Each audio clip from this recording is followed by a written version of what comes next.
Hi there, Smart Drivers. Rick with Smart Drive Test talking to you tonight about 8 reasons that you would be unsuccessful on a road test. Another 8 reasons that you would fail a road test.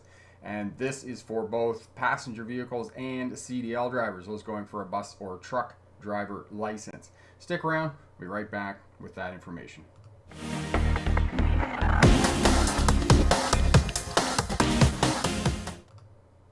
Hi there, Smart Drivers. Welcome back. Rick with Smart Drive Test talking to you tonight about 8 reasons that you could potentially fail a road test. These are not automatic fails. This is not what I'm talking about. I'm talking about reasons that you would be unsuccessful on a road test, and it may be an automatic fail or it may be a cumulative. And as I said in the introduction, this is both for CDL drivers and new drivers. And we're in the sort of COVID world. Things are getting going here again. They're starting to bring people back into the test centers and whatnot. So my belief is, and my professional opinion is that you are going to have to be more ready than you were before all this happened, because you're going to have a shorter road test. Because as Carrie and Katie pointed out, Carrie pointed out rather, that in the state of Minnesota, they're dealing with the backlog first, as they are in other states and other provinces and whatnot. And by dealing with that backlog, one of the things they're going to do is shorten the duration of the road test so they can put more people through in a day with limited personnel and staff and those types of things, because they only have so many people who can do these road tests and whatnot. And as they're doing that, they're going to shorten the road tests. It's going to be shorter. So you got to have your A game on from right out of the gate. You cannot sort of get going and get a hold of your nerves and then get going. You get right out of the gate, because it's going to be a shorter road test. So David is here. Evan is here. Evan's asked a couple of questions. I'll do the presentation. I'll come back and answer those questions for you, Evan. Carrie, greetings from Minnesota. Today when out driving, it is the first time since the COVID crisis started, and I saw a student driver car on the road. Yes, and a couple of the driving school cars here in the city of Vernon also have been out with students and those types of things. So Eric's greeting from Minneapolis, 75 degrees. Yeah, love that 75 degrees, 80 degrees. We are having nice weather here as well. Jonathan, hello. Krista, any tips for people with ADHD who can only focus on a couple of things and have no spatial awareness? Yeah, we'll come back to that, Krista. Just make sure you answer that question for me. Ask me that question again when I get through the presentation, and I'll help you out with that. Katie, sometimes either this week or next month I should be taking the written exam. I have to wear a mask and have my temperature checked before I can take the written exam. Yes, and they're doing all of that now. My friend Jonathan is here from New York City. How do you know if you are ready for a road test? And I'll answer that question as well. So what we're going to do here, I'll move over and get through the PowerPoint presentation, and then I'll come back and we'll spend the remainder of the time. The presentation's about 15-20 minutes, not even that long. So I'll go through that, and then I'll spend the remainder of the time after that answering questions for you. All right, so 8 reasons that you potentially could fail a road test. Think about first impressions. What is the first thing that the examiner sees when he sees you and sees the vehicle that you are going to be taking your road test in? Remember, you don't get a second chance to make a first impression. So clean car, get all the fast food wrappers out of the footwells, make sure you do a pre-trip inspection on your vehicle, make sure that you have clean shirts on, you're not raggedy, dirty, didn't come from an overnight shift at work and those types of things. So really think about what your first impressions are going to be when you show up and you meet the examiner, especially now that, as I said, the road tests are going to be shorter. All right, so where will your license take you? And if you have any questions about any of this, I do have a course, Pass Your Road Test First Time, over at the Smart Drive Test website. Go over there as well and pick that up. And included in the Pass Your Road Test First Time Guaranteed is also the Defensive Driving course and the Winter Driving Smart course. All of that for $37.95, I believe it is. Yes. All right, so those of you who may be new to Smart Drive Test, my name is Rick. I was a truck driver through most of the 1990s. I became a licensed commercial driving instructor in 1997. Do cars as well. I've done work with driver rehabilitation, getting people back to driving after a brain injury, after losing a limb, and driving vehicles with hand controls and those types of things. I worked with those kinds of people. 2006, I graduated with a doctorate in legal history, policing and traffic. For those of you who don't know or may know, Legal history is the study of policing, courts, and prisons, and my expertise is in policing as it relates to traffic, oddly enough. While I was going to university, I drove bus for Greyhound and one of the regional bus lines there in Victoria, Australia, called V-Line, and so I did that work as well while I was there. So that's my background in terms of who I am and what I do. If you haven't seen this video, number one reason for failing your road test, I'll put the link down in the description. I don't think it's there right now, but I'll definitely put that there for you. So have a look at that, because this is a big bucket of foreshadowing, as Deadpool would like to say. All right, so reason number 8 that you will fail a road test is that you are not competent with the primary controls of the vehicle, the steering wheel, the throttle, and the brake. And I do have students on occasion who will ask me how much they turn the steering wheel for going around a corner. If you are still in the phase where you are trying to figure out how much you need to turn the steering wheel, you need to go back to the parking lot, you need to work with some pylons, and you need to figure all of that out, because that should be second nature to you before you move out onto the roadway. You need to be able to adeptly, have a mastery of working the throttle, the brake, and the steering wheel. For most of you driving automatic, some of you are going to be driving manual transmissions, but make sure that you have good control of those. And where is your vehicle in space and place? Where is your vehicle in relation to other road users? Where is your vehicle in relationship to other traffic? Where is your vehicle in relation to fixed objects on the roadway? Think of all of that when you're driving. Okay, and you need to have all of that down. So you have to have mastery of the primary controls, and you have to know exactly where your vehicle is in space and place in relation to other vehicles.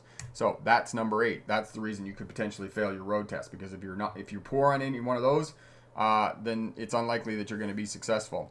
Lane positioning. Where is your vehicle in the lane? As I said in the previous one, in terms of mastery of the primary controls, knowing where your vehicle is in space and place, you got to move to the right after turning left. So immediately, if you're turning on multi-lane roadways and you're going to turn left, you have to move back to the right, because you're doing the posted speed limit for the purposes of a road test. You have to do the speed limit, and when doing the speed limit, you are going to be slower than the traffic flow, which is going to be going faster than you. So therefore, you have to travel in the right lane. All right. When you turn on multi-lane roads, you turn left lane to left lane. You turn right lane to right lane. Do not deviate from that. Do not try to change lanes in the intersection as you're turning. That will fail you on a road test, because it's a dangerous action. Okay, you have to demonstrate that you can merge, lane change, and move the vehicle laterally. So you have to be able to communicate. You have to do lane change as well. You have to be able to merge, and you need to indicate to other traffic that this is what you're going to do. All right, and then finally, lane positioning. If there is an emergency vehicle, an ambulance, police, or fire trucks, you have to move over to the nearest shoulder as quickly as possible as soon as you hear those sirens on a road test. And I will guarantee you right now that if you do not move over to the closest shoulder for a emergency vehicle, you will fail your road test. That, I can guarantee you, is an automatic fail on a road test. Number 6, you are simply too cautious.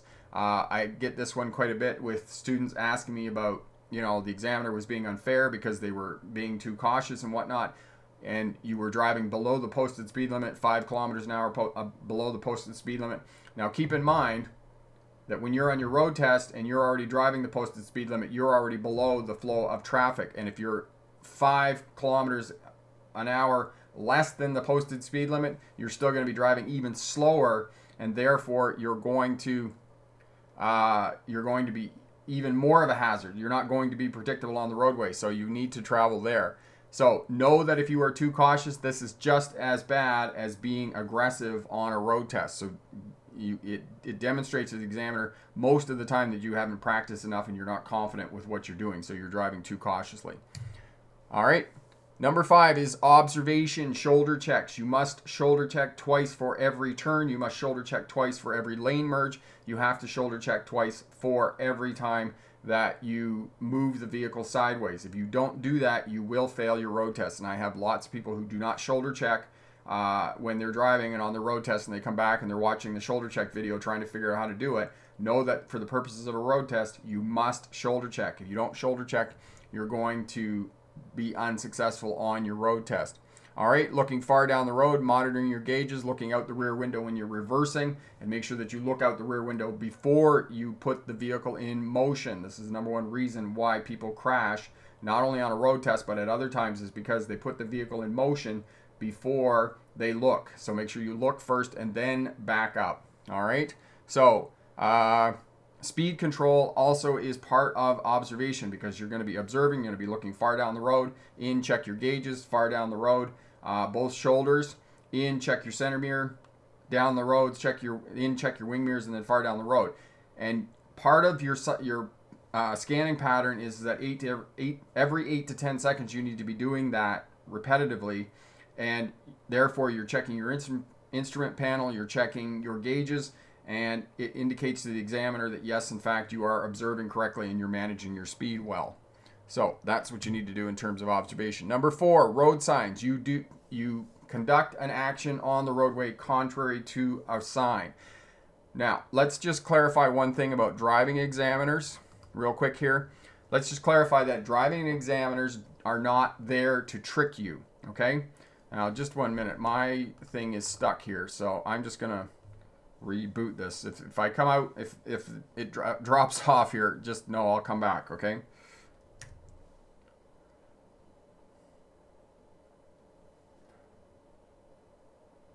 All right, there we go. We're back. It was stuck. My apologies. All right, so one of the things I want to say about driving examiners is driving examiners are not going to trick you. That's not what they're there for.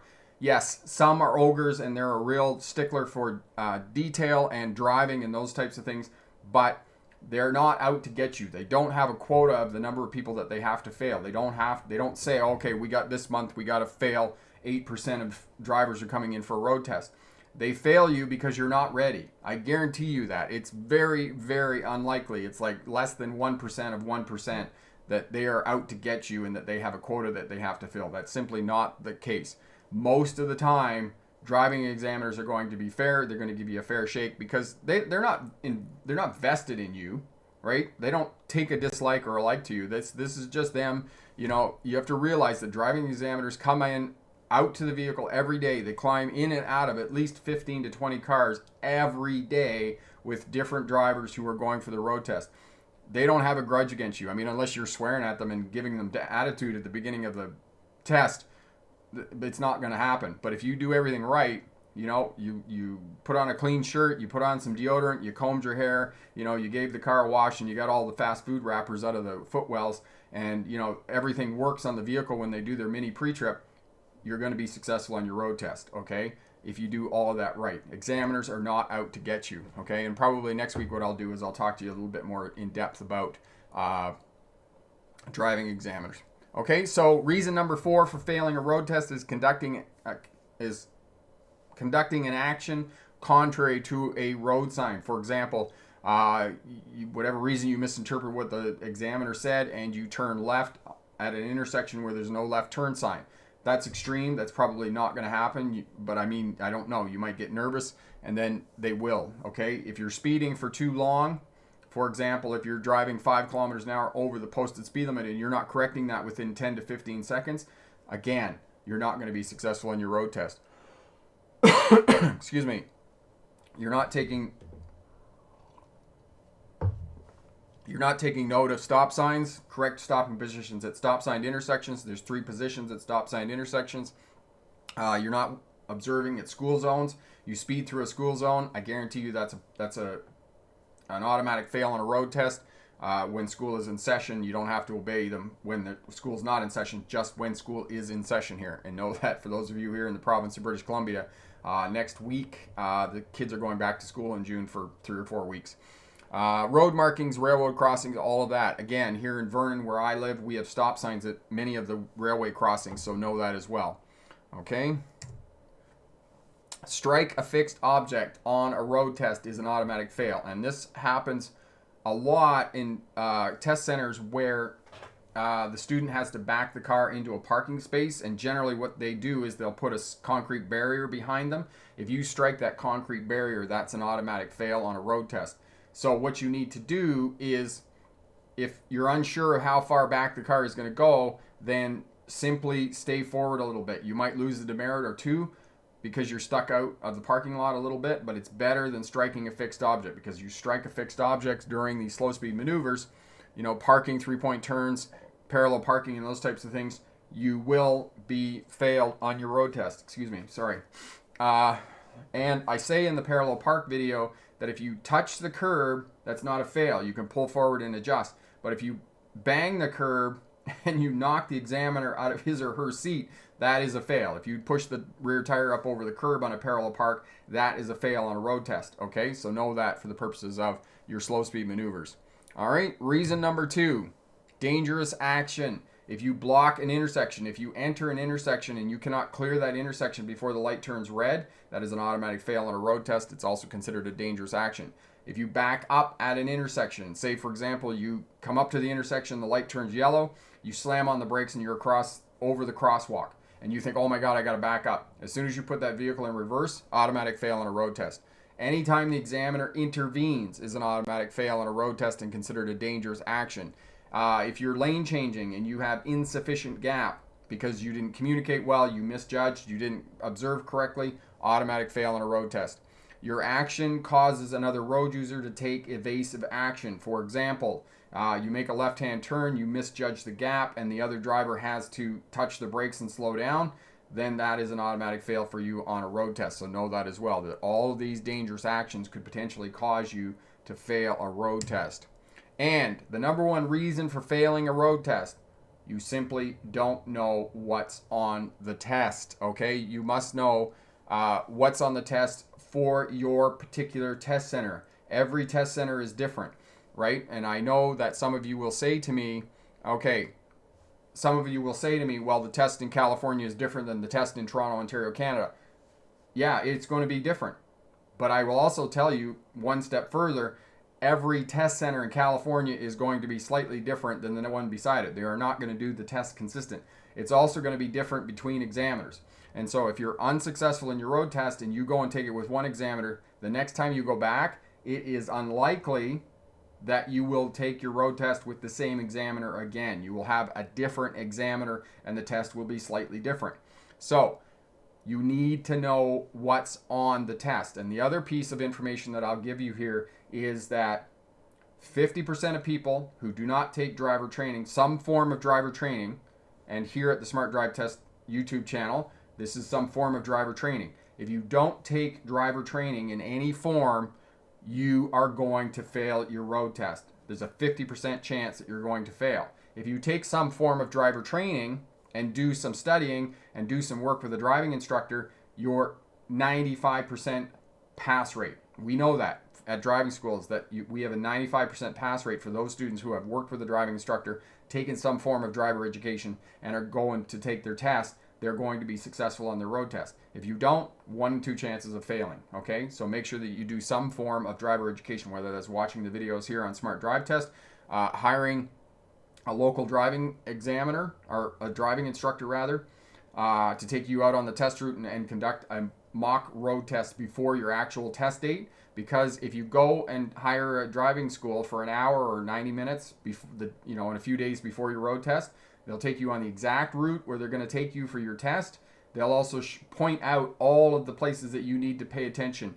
So, for example, you're coming down the road and there's a lane ends and you need to merge over to the left side. They'll point that out. They'll show you where school zones are and pay attention to those signs and those types of things, because there are things that will trip you up specific to the test center where you're taking your test. So know that. And I always encourage students to make sure that you hire a local driving instructor to do a practice driving test with you.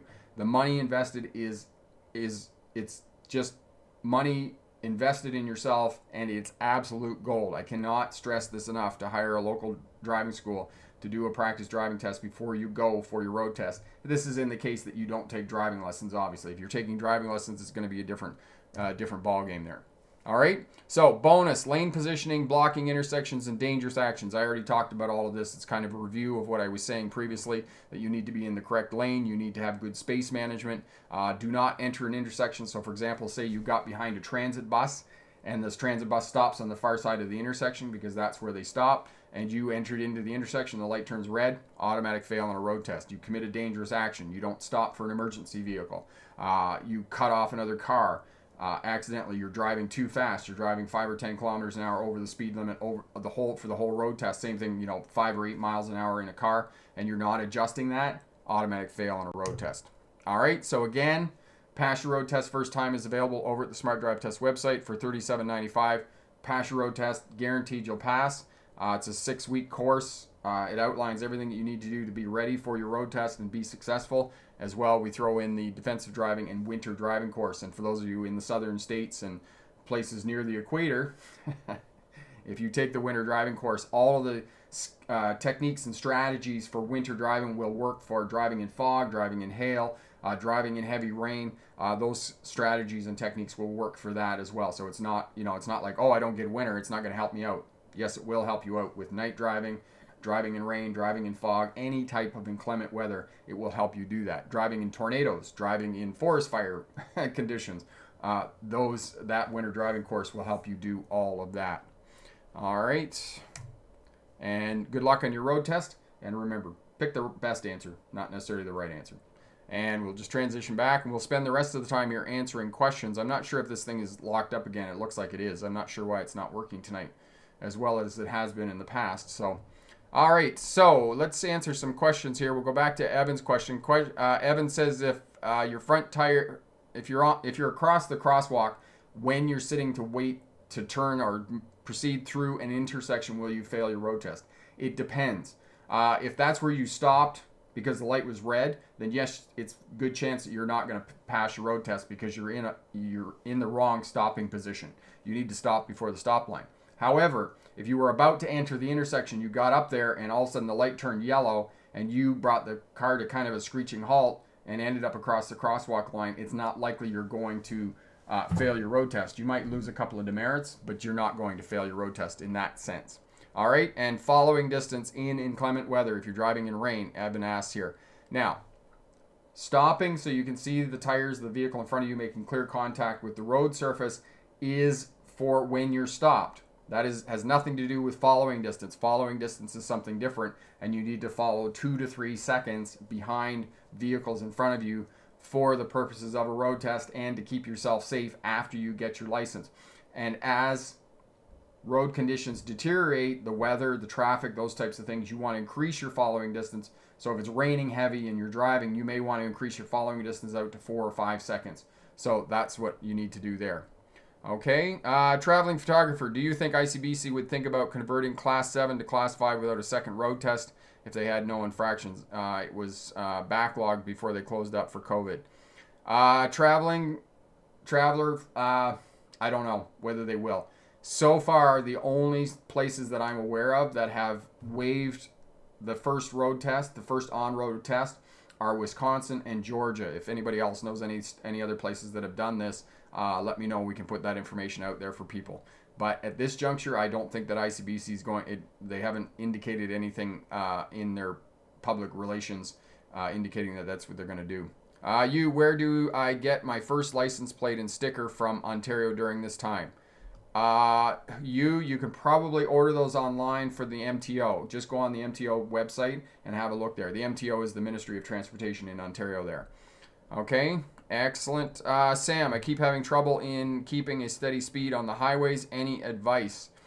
Yeah, Sam, what that's going to indicate for you is that you're not, if you work on your scanning pattern more, so try and scan every kind of 8 to 12 seconds where you're looking far down the road, check your instrument panel, down the road, check that center mirror, check your instrument panel, far down the road, both shoulders, check the wing mirrors. If you have that rotating observation pattern in place, then that's going to help you to maintain a better speed. The other thing that I find with your foot, make sure that your heel is on the floor, okay? And that way you're just going to work the throttle with the ball of your foot. That might give you a little bit more control, and you'll find that you have a much more steady speed than you do normally. But do know that when you're working the throttle with your foot, that it's gonna vary a little bit, and you're gonna have to monitor that all the time while you're driving. So my friend Jonathan Reed is here. How are you? DC, hello. Nadine, how I will make my decision to take a driving test. Excellent. Okay.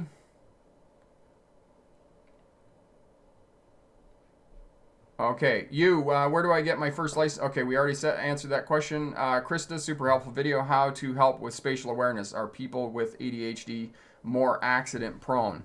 No, Krista, I wouldn't say that people with ADHD are more accident prone. One of the things that I would suggest to you, Krista, for working on driving is that make sure that because you've got ADHD and you're having trouble sort of focusing on all of the things that are going on in traffic, you want to try and work with a mentor who's going to get you to do one thing at a time.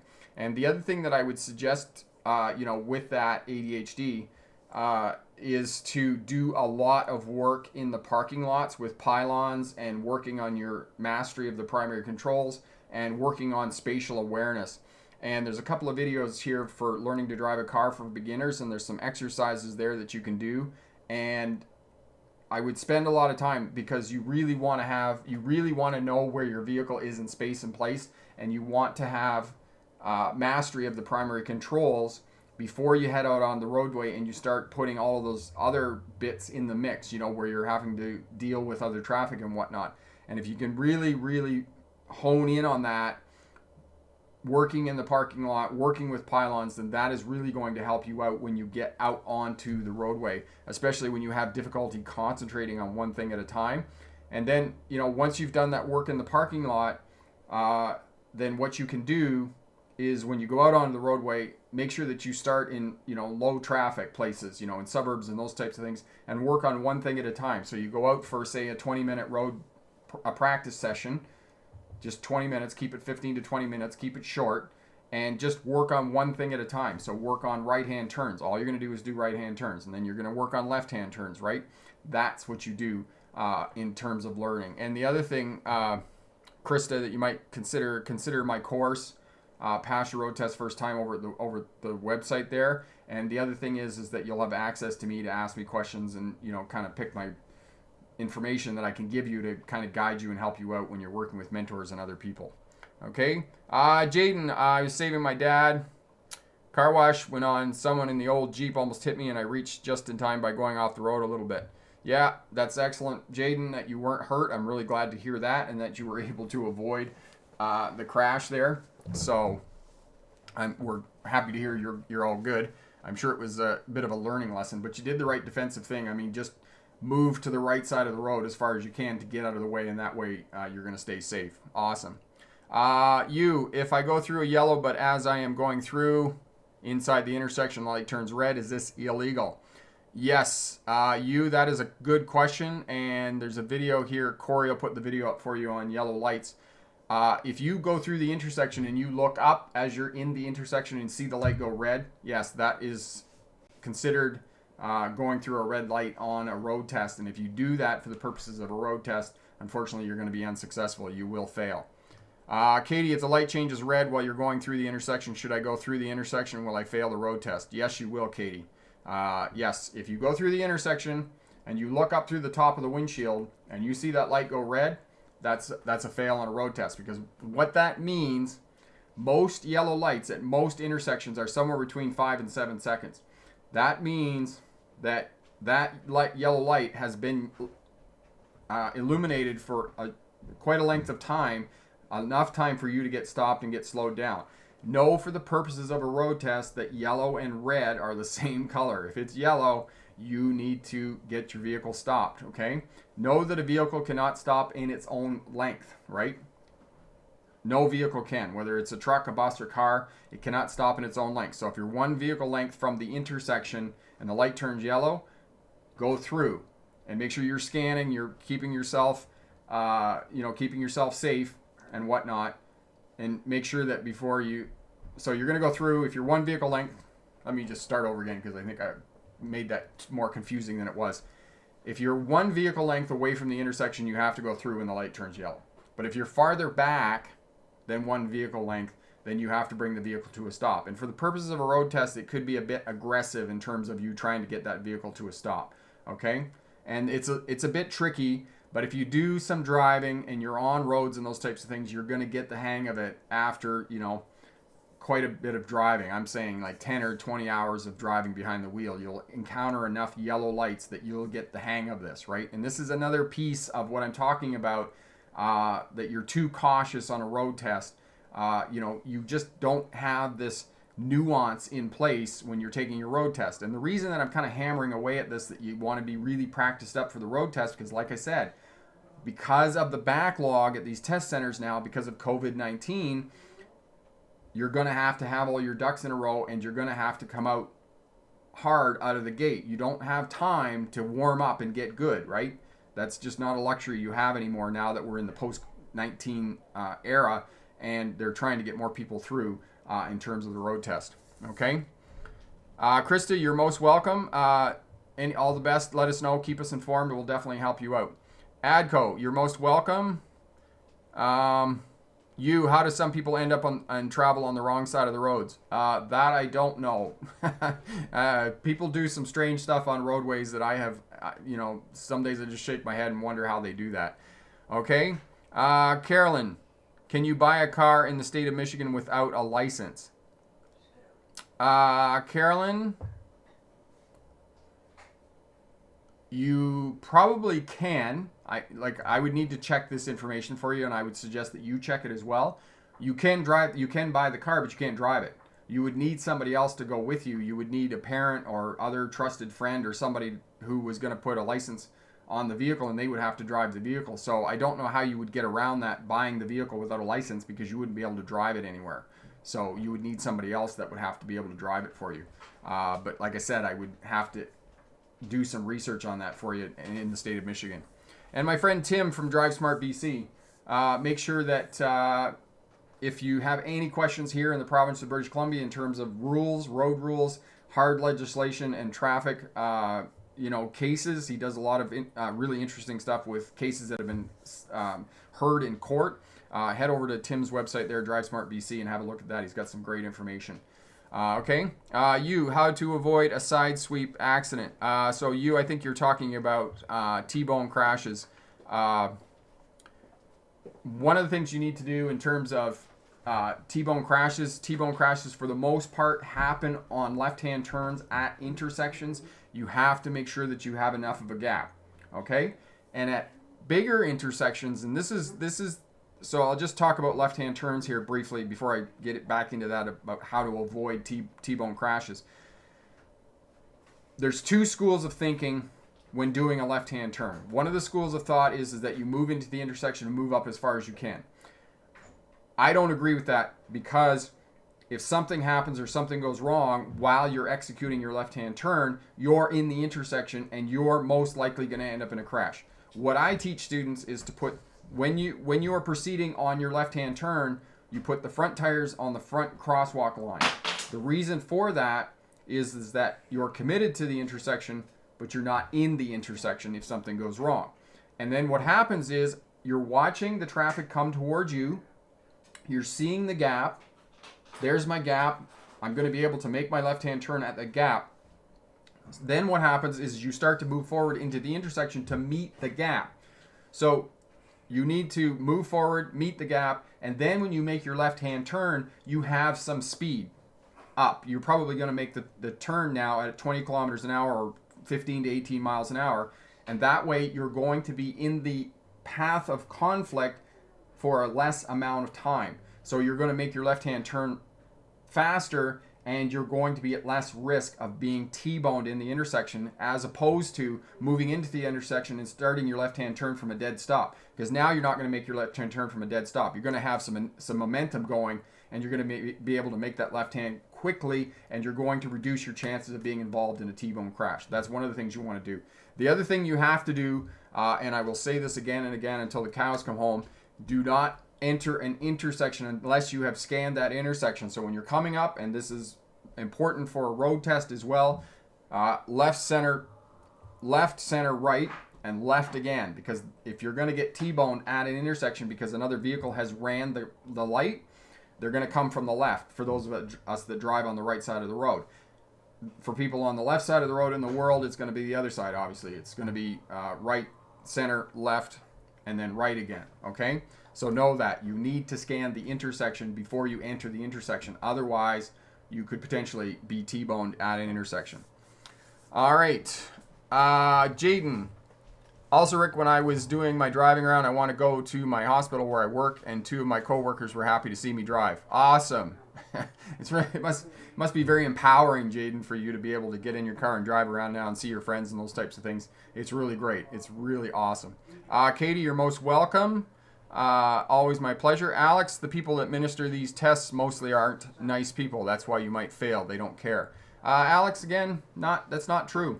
It's not true. It's not that they don't care. It's just you have to realize that these people are doing the same thing over and over and over. This is like Groundhog Day on repeat. This is what driving examiners do. They climb in and out of at least 15 or 20 cars a day with young people taking road tests for whatever reason. Many, many different reasons. Because you have some of these driving examiners don't get a break, right? There are a number of driving examiners. So let's say, for example, you go to an examination center in San Francisco, okay? They probably have 25 driving examiners there.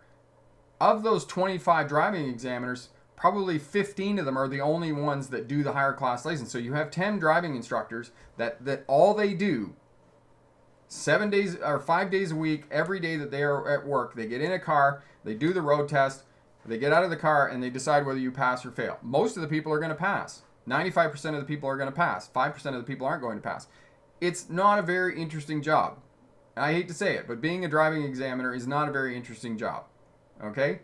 And because they see hundreds of people within a month, they know very quickly whether you have done the work that you need to do to pass a road test or those types of things. And in my experience, most driving examiners have professional courtesy. They'll talk to you. They'll say nice, they'll tell you what to do and those types of things. They'll have some conversation with you while you're in the vehicle. But if you think that they're miserable and they don't care, well, then that's probably what you're going to get, because the energy that we put out is the energy we get back. And if you think the driving examiner is there to fail you, well, I'm sorry to say, but unfortunately that's probably what's going to happen. But if you go in, you have a good attitude, you've done the work, you've taken some pride in your appearance, you've cleaned your car out, you make sure that everything works, you've done your pre-trip inspection, I guarantee you there's a very high chance, 95% chance, that you're going to pass your road test. So think positive, think that they're there, they're going to do what they need to do to help you to be successful on your road test. Okay?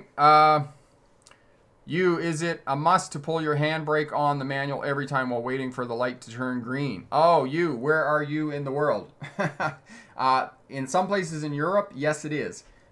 Here in North America, no. You do not have to apply the handbrake every time you bring the vehicle to a stop. Now, on that note, for those of you going for a road test and you're parking your vehicle, slow speed maneuvers, parallel parking, 3-point turn, anytime that you stop, anytime you park the vehicle, make sure that you apply the parking brake. Okay, you must do that for the purposes of a road test. As well, after you get your license, it's also a good habit to be in. You need to apply the parking brake to secure the vehicle and make sure that it's there when you come back. All right. Eric, how do I tell there's a slip lane at a roundabout? Okay, I've never seen a slip lane at a roundabout, Eric. Maybe you could send me an address and I could have a look at that on Google, and I'll give you some information about that.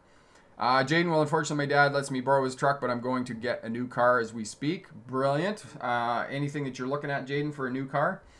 I was nearly sideswiped as I was turning left, and another car turned right at the same time, but the car turned almost too much into my lane.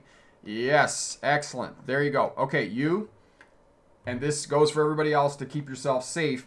When you're turning at a slip lane, and it's a multi-lane road, make sure that you don't turn in beside the other vehicle, so you're not both side by side.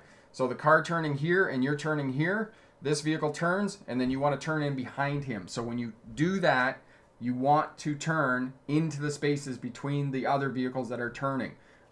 Because exactly what you said, if you both turn at the same time, it's unlikely that the vehicle that is turning left is going to stay in the left lane. It's not likely they're going to do that. That's another hallmark of social driving. They're going to move over into your lane. They're just going to drift over. They do that all the time. Go to any complex intersection and watch people do that. They'll turn the corner left and they'll just drift right over to the right lane. They won't even signal. And 50% of drivers in my experience do that. So make sure that you turn into the spaces between the vehicles in the other lane.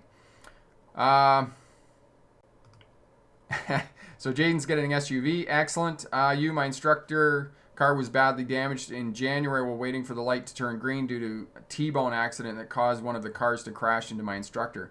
That's unfortunate.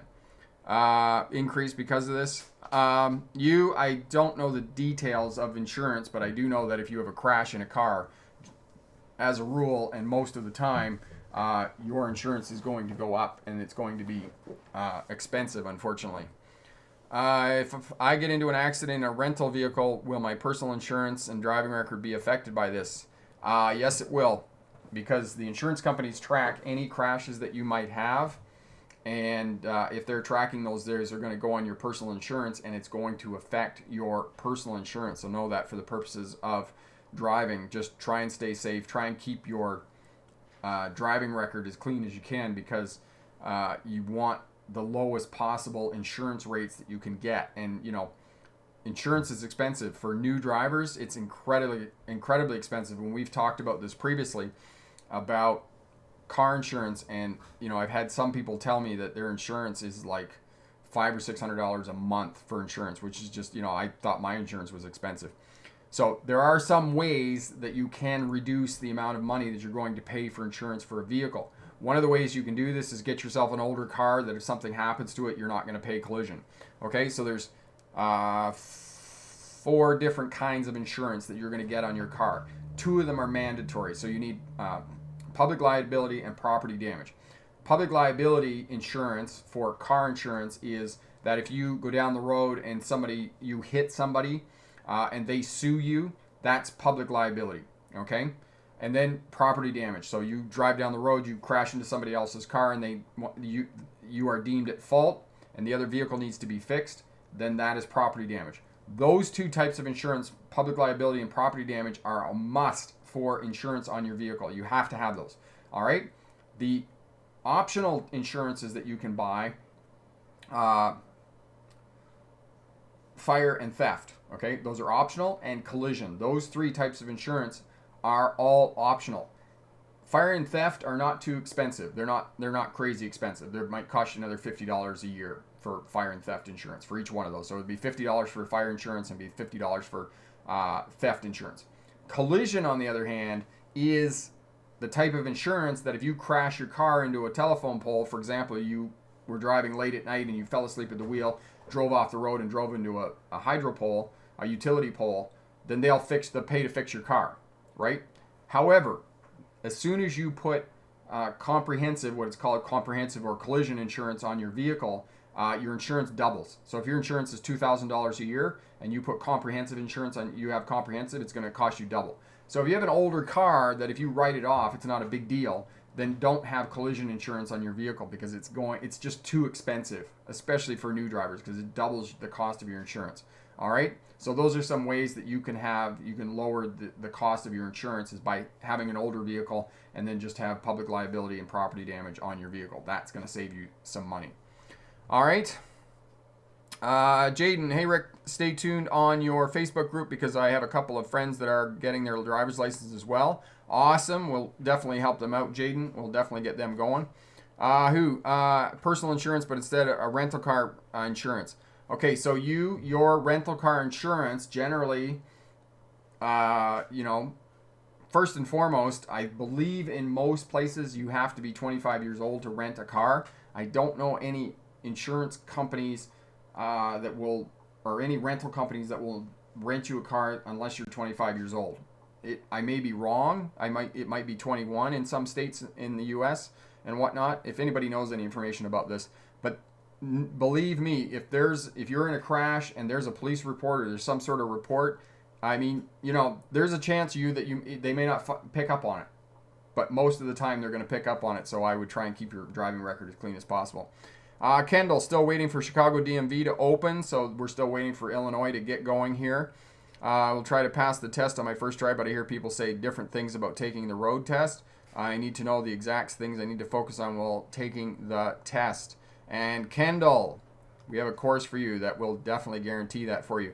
So consider taking the course over at the Smart Drive Test website. Pass your road test first time. We also include defensive driving in the winter driving course, which you can use there in Chicago.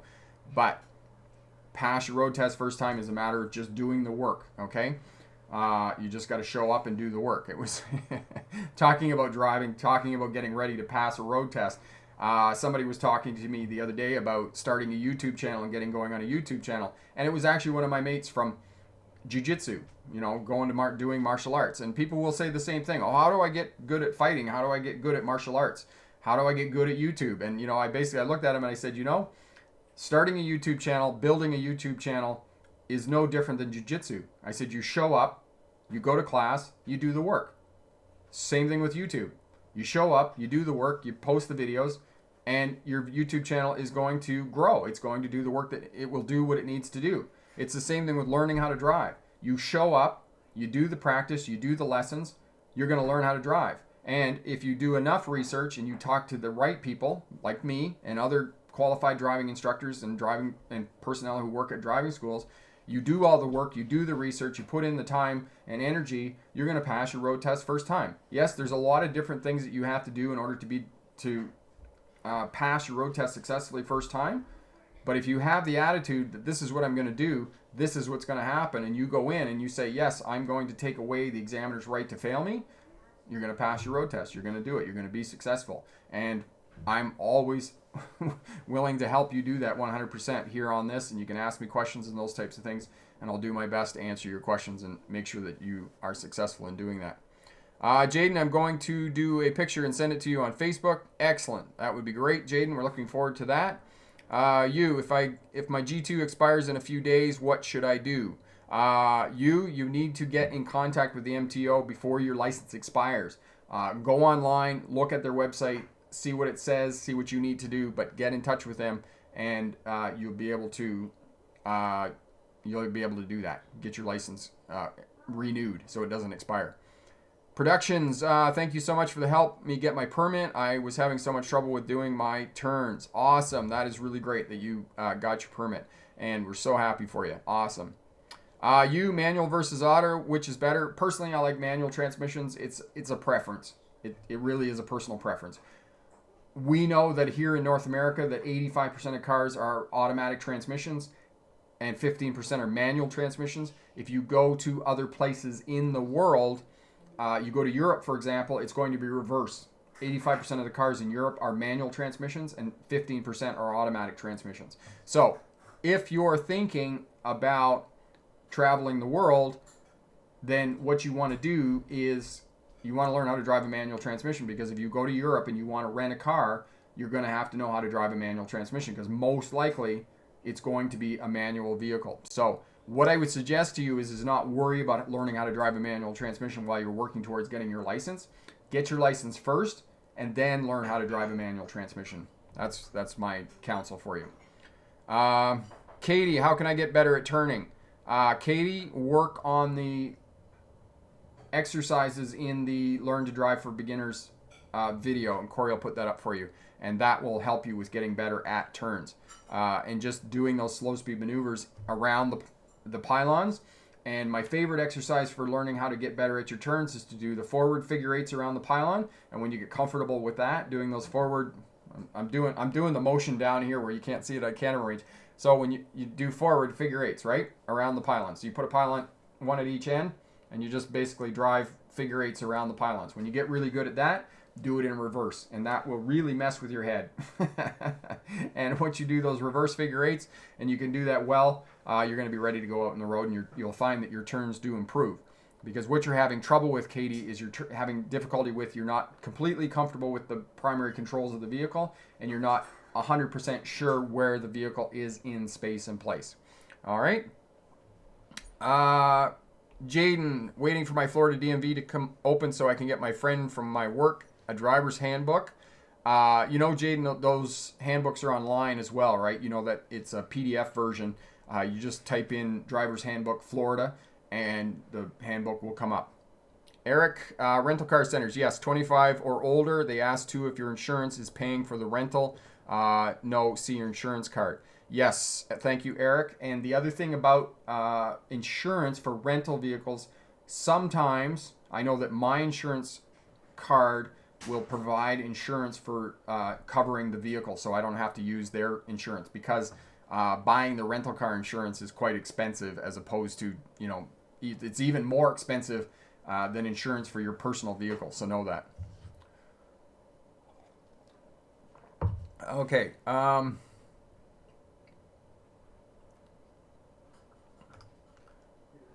All right. Here we go.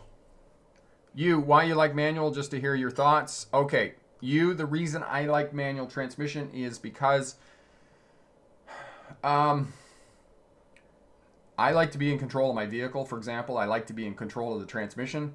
Also, I would never drive a 4-cylinder car that was not a manual transmission. I just find them too gutless. They just don't have enough oomph.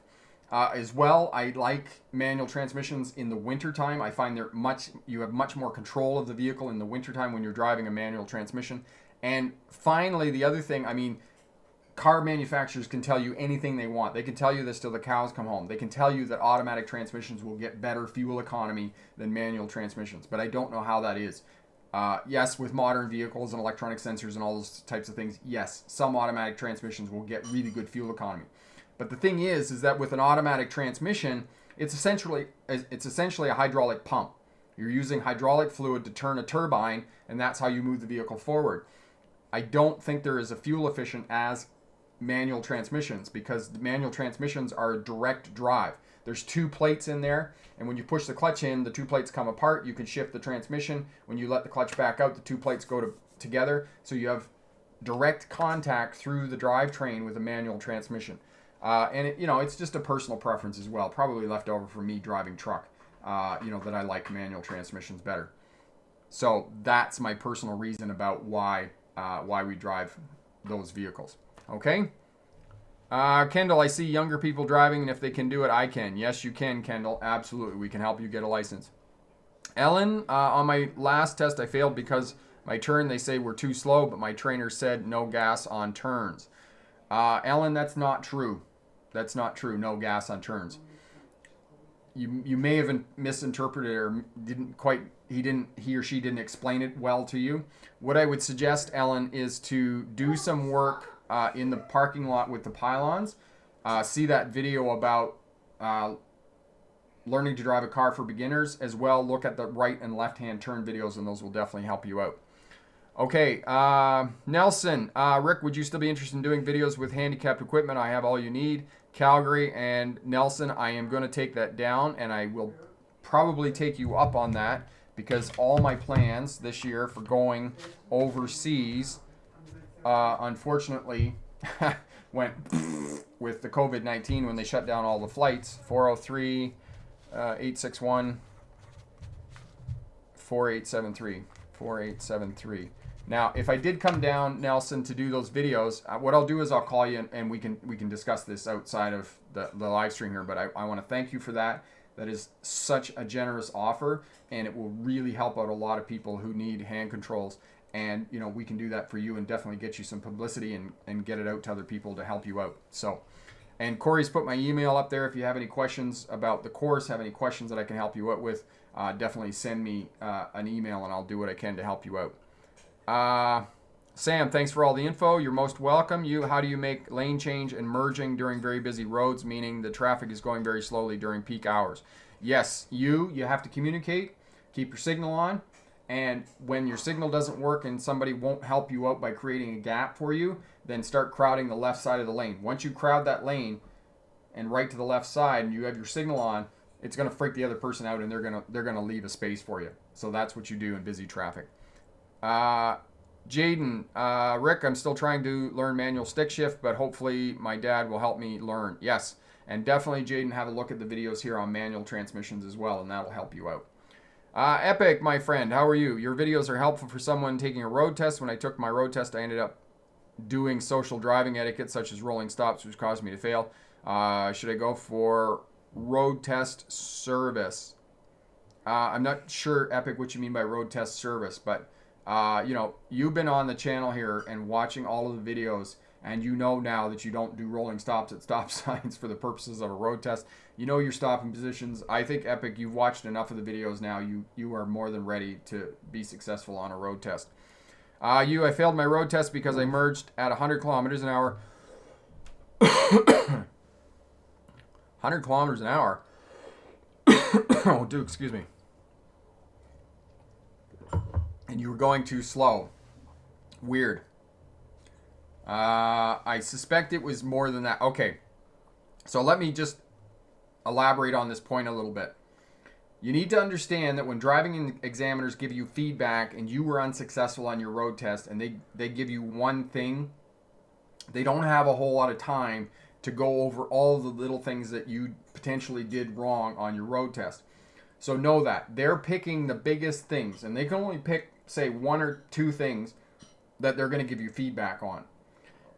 And, you know, I know that you're upset. I know that it sucks when they tell you that you did not pass your road test. It's a drag, right? Your whole world just collapses because you just wanted to hear them say you pass. And, you know, it's this total stranger who has control over your destiny about whether you get your license or not. They are not doing everything. If they're telling you that you were unsuccessful on your road test, it's not because one or two things. That was one of the contributing factors, but there's a lot of other reasons that you were potentially unsuccessful on your road test. See it as an opportunity. I know it sucks. You know, take a day, maybe two, sit on the couch, eat Doritos, you know, be mad at the world, and, you know, watch reruns of Breaking Bad and get it out of your system, right? Because it's okay to be down for a little bit. But put a time limit on it. Say, you know, 24 hours from now, I'm going to get up, I'm going to go back to work, and I'm going to do the things that I need to do. Because one of the things that you need to do in life is you're not going to be successful at everything. You're going to fail at things. Henry Ford failed he was bankrupt 7 times before he got going on what he was doing. And you hear all these stories of successful people on YouTube who are doing well. They had some failures. They had big failures. And the thing is that, you know, if you fall down, make sure that you fall down on your back, because if you can look up, you can get up. And it's the same thing about a license. I know it sucks that you didn't pass the test, but see it as a learning opportunity. You're going to go back, you're going to take a couple of days off, and then you're going to go back at it, and you're going to go and you're going to get your license. Okay? So that's my little pep talk for you for getting going here. Jaden, when my friend from Discord was having a birthday, he wanted me to film some railway crossings but a fire chief. We'll have to talk about that at the Facebook group, because I'm not really following what you were doing there, Jaden. Kendall, practice a couple of times with different people. I'm ready to take it at the DMV. Shouldn't be no surprise, right? Yeah, and definitely, Kendall, have a look at the video on the mock road test that I have here on the channel as well, and that'll help you out.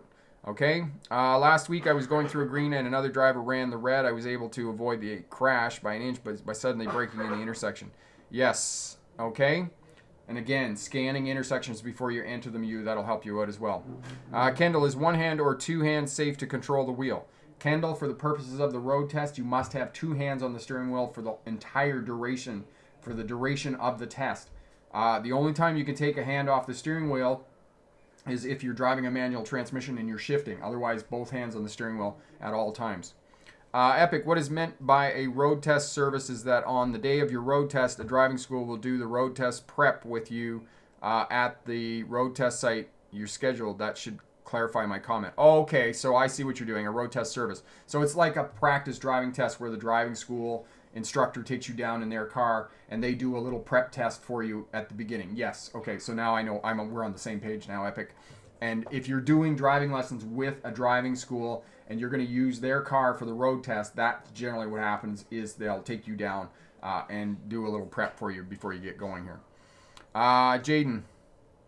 Okay, we'll do that as well, Jaden. Thank you so much. Carrie, you're most welcome. And I do, just before we get going here, I do want to apologize for missing the live stream last week. As some of you know, my back has been out for quite some time, and it has not gotten better. Unfortunately, it's deteriorated. I'm probably looking at surgery to get my back fixed.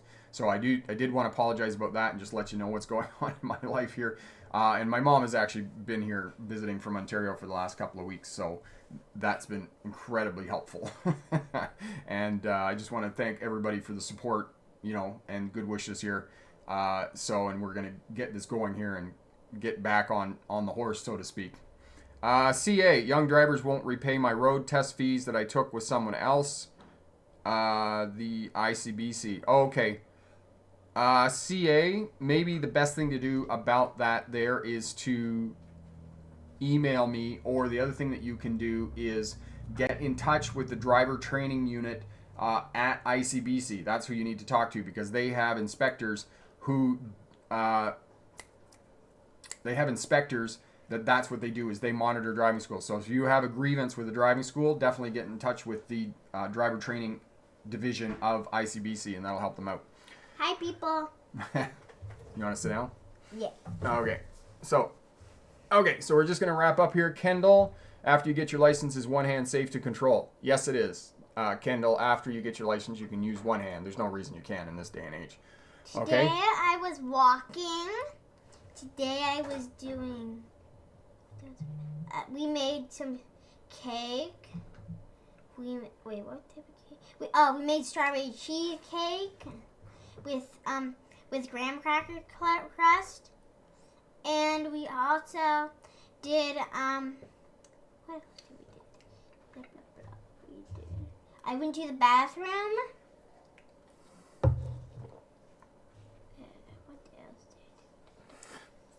What else did you do? I played cards with my nan. There you go. I did Duolingo. Oh, you need to introduce yourself. Oh, I'm Bern. Okay. That's his name. Okay. Oh, it's because I forgot, because I've been in a lot more live streams.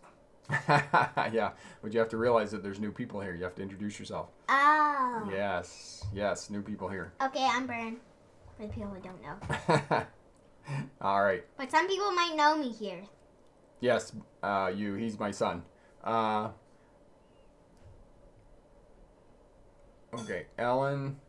Ellen, can you send me an email, and I'll have a look at that for you. Oh, what kind of cake? Eric wants to know what kind of cake you had. Oh, I didn't have a cake. I had a strawberry cheesecake. Okay, there you go. That's what kind of cake. Strawberry cheesecake is cake too. Jaden, with my therapist before my driver's license, and he wanted to make me do a U-turn when there was a school bus stop. What, can I still make a U-turn? Not if you have a school bus stop. It would depend, Jaden. If the lights are flashing on the school bus, you can't make a U-turn doing that. Okay, so I think we're going to wrap it up there. Yes, CA did say strawberry cheesecake, so I think we're going to go and eat strawberry cheesecake. Okay? I just had it, but now Dad is going to have some. Excellent. I'm coming on. Wait for me. Okay. Relax. Okay, hey, don't yell. Please don't yell. I'm not yelling. Okay, hi Janet, and she said nice to see everybody back. Okay, so you have to introduce your, blah, blah, blah. You have to introduce yourself to the people who don't know. No, over there, Dragon. There. No, camera's here. Reason you Hi. fail your driver's license. One more question. How long is... Okay, stop reading the comments and talk to people. Hi. I'm Scout, and guess what? This week we Look at the people. Look at the camera. we found a bed while walking, and so what happened was we wanted the bed, and then Bern ran home and got Dad, and he said that we were allowed it. And today we just came back, and we had like 3 new books. We're gonna go grab them. Okay, Dragon, we're almost done, so be quick. I mean, eight. All right, okay, we're going to hook up. Maximilian, we'll talk to you later. CA, thanks. Have a good tips. Any tips on parenting? You. They just want to be with you. Okay, so do what you can. And remember, you can't be their friend. You have to be their parent. And Okay. that's the only thing I got for parenting advice. Okay, so I got this book. It's called The Magic Ponies, and then I got Princess Ponies, and if you flip it down to the back, and I have this. Okay, it's too close. Yeah, but I want to show them this. Okay, there you go. This tiny one, right here. Eric. I have that book at my mom's house, and I haven't read it. And then I have The Final Storm. There you go. Homeschooling is going pretty well. They were actually, interesting enough, Eric, Jay and Maud, we had lemon cheesecake. And on, I think on like Friday. Yeah, we had. Can I sit? We had Oreo cheesecake at our mom's, and we just made strawberry cheesecake today. And we had lemon cheesecake on like Friday. No, like a while ago. Really? And we also made candy pizza, Which had Oreos, M&M's, and Nutella, and pie crust. pie crust was the thing, and we're having an awesome time. And what else do I have to talk about? Oh, I've got horrible I don't think they can really see, but I got some. There you go. That bite, I don't know if it's a flea or something. That's what Nan says. She says it's not a mosquito bite. I'm so itchy. Okay, homeschooling is going all right. They were going to take the kids back in June at school, and it's just part-time because what they're doing is they're twice a week or once a week. Yeah. Or half a day. Okay, shh. You're interrupting me. So they're staggering the classes so they can have social distancing, and I'm just like, that's too much work for the kids. So probably for the 3 weeks in June, we're just going to... Stop, Bear, please. Chitty chitty chat chat. Chit chat. We're just going to keep them at home. Okay, chit chat. Chitty chitty chat chat. Chit chat. All right, are we done? Bye Okay. bye. Bye bye. Bye. Bye, everybody. Dad, my chit chat again. And what's the slogan? We'll stay safe. We But this is will. my chitty chat. Good luck on your road test, Chit and remember, pick the best answer, not No, necessarily the chit chat. the right answer. Bye now. Bye. Okay.